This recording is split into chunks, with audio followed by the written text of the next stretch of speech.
Hello everybody and welcome back to another episode of the 2025 Wayne State Football Positional Previews. I'm Brady Beedon, this time joined by Wayne State offensive line coach Rosco Byrd. Coach, thank you so much for taking some time to join me. Thank you for having me. So you've got a bit of returners coming back. Let's talk about them a little bit because some of them had to see some playing time. I know in spring ball they got a lot of action because you didn't have a lot of depth in spring ball. Let's talk about some of the familiar faces we'll see up front. We can start off with Ethan Gates. Guy that's been in this program for about 3 years now. Played a lot last year. Well, last 2 years, played a lot last year. Been here all summer. You know, been growing, getting stronger. I think he's going to I think it's going to be a breakout year for him. Just a solid player, great kid. We also have Jaden Lewin, who started for us last year. Played some guard and center last season, and just kept progressing week per week. And he's also another guy that's been here throughout the summer, been working hard, done put on some pounds, try to put on some muscle. Been doing a good job with him. Also, Ricardo Warman, freshman that came on strong during the mid of the season. Of course, he had a bad injury, but he's been really working hard trying to get back. So, be happy to have him back this next season. And Mikey O'Brien, he's another kid that I'm really eager to see this upcoming season. I think he's be a guy to help us. And then, of course, we had Trezell Jenkins to come in, one of the freshmen that came in as early enrollee. So kind of threw him in the fire a little bit during the spring, but he's a phenomenal kid. He's going to be a very good player. So just tell those guys, the guys that have been here, just keep working. They've been doing a good job since they've been here. They know what they need to improve at. Right. So I think this year should be a breakout year for a lot of those guys. Well, you talked about getting thrown in the fire. And last year, you had to deal with some injuries. It felt like just as one guy was starting to get a rhythm, something bad would happen. He'd be down for a week or in some bad cases the season. But now you get to see the benefit of that a little bit where some guys that had to learn on the job last year, now they're coming into this year with a little bit of seasoning on them where had things gone completely right last year, maybe they're coming in from square one. How much has that helped throughout spring ball and now getting ready for camp that some of these guys had to see live fire in the last handful of games last year? It's just experience. Those guys, was able to go in and get, have those tough situations where they were successful in some, they weren't successful in others. So I think that fear factor should be away from those guys. They're not worried about anything negative. They understand what they need to do to be successful, and they're going to be able to push that with the rest of the group. They're never get too high, never get too low.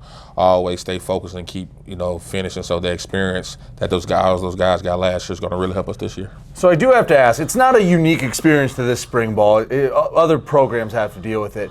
But, man, you were light on bodies at time in spring ball. Guys that were healthy were not complaining about not getting enough reps. Yep. Just talk a minute about what that was like because when we got to the spring game, you didn't have to worry about subbing any O-linemen in. You had guys that probably had to go over 120 snaps of game film. Yeah, it was tough, having a small group of guys and, that's kind of what you always worried about, you having enough bodies during the spring like that. But I will say this about the guys. I didn't have one guy complain. They already knew what the situation was. So those guys went out there and gave it my all. Sometimes I had to try to pull them back like, look, hey, I know you don't have nothing left right now, so try to take care of them. But, they took it on the chin. They already knew, like I said, the situation. And, that's what I think I like about these guys. Ain't too much complaining. Whatever's required, they're going to try to go out there and do it. Now, I know you brought in a lot of young guys to help fill out the room. Talk about some of those guys coming in and maybe the future of that offensive line. So you got a pretty bright future, brought in, and, quite a bit of freshmen, just to, try to beef up the room a little bit, add some depth to it. So we had some guys that actually was able to, be here a lot in the summer. We got Jonathan Majors, probably going to be a center inside O-lineman for us. I think he's probably going to be the vocal leader of that group. He's been busting his behind all summer, being vocal, trying to learn things like that. You had Evan Whitman, who was able to be here in the summer. Technician, not as talkative, but you know, I can tell that he has a very good foundation, understanding ball. Keaton Smith is another guy, bigger kid, you know, 6'5", probably about 330, probably around there. You know, he's a mauler type guy. So we got some other guys also like Solange Blakely. We got some local guys too, Ken Franklin, Deshaun Wright, those guys like that. So I think we got a really good young class, and those guys are eager and they're going to be hungry, ready to come in and try to help out. But, you know, the biggest thing I tell those guys is, hey, just come in and just learn football, learn offensive line play, get established in the classroom, understand how to be as the college student. I think that's the first thing first for those guys coming in to learn that aspect. And then once you get used to that, then of course the football part I take care of itself. All right, so what's one thing Coach Byrd wants to see an improvement on from last year? Where are you looking to take a big leap and say, man, when we looked at the 2024 game film, we cringed because we didn't do it as well as we did in 2025? Just because one thing, consistency with their technique. No matter what it is, the technique in the first quarter, technique in the fourth quarter, it all should be looking the same, and just consistency with the finish. Feel like a lot of times, you know, we left opportunities out there. That's because we were inconsistent. Good the first two plays, bad the third play, and that third play cost us. You know, have a big play here, but then we end up giving a sack just based off of technique or whatever, miscommunication that puts us behind.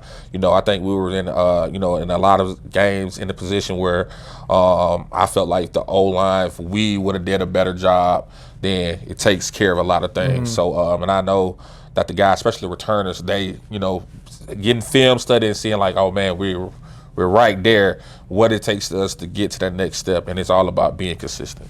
All right, Coach, what do you want the 2025 Warrior O-line to be known about? What are people going to say when they come back from week one and say, man, that Warrior O-line was blank? So one thing that, you know, our little mantra, what we kind of put ourselves behind, we call ourselves the FIST, and that FIST stands for fight, intensity, strain, and toughness. So when you see a Wayne State offensive line, you're going to see those four things. We're going to fight. We're going to fight the whole game, snap for snap. We're going to play with intensity. We're going to, you know,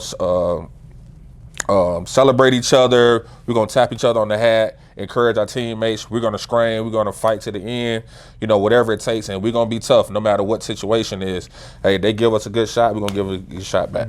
Well, Coach, I appreciate it. I look forward to seeing that week one, and good luck throughout training camp. All right, thank you. He's the offensive line coach, Rosco Byrd. I'm Brady Beedon, and thank you for watching another episode of the 2025 Wayne State Warrior Football Positional Previews.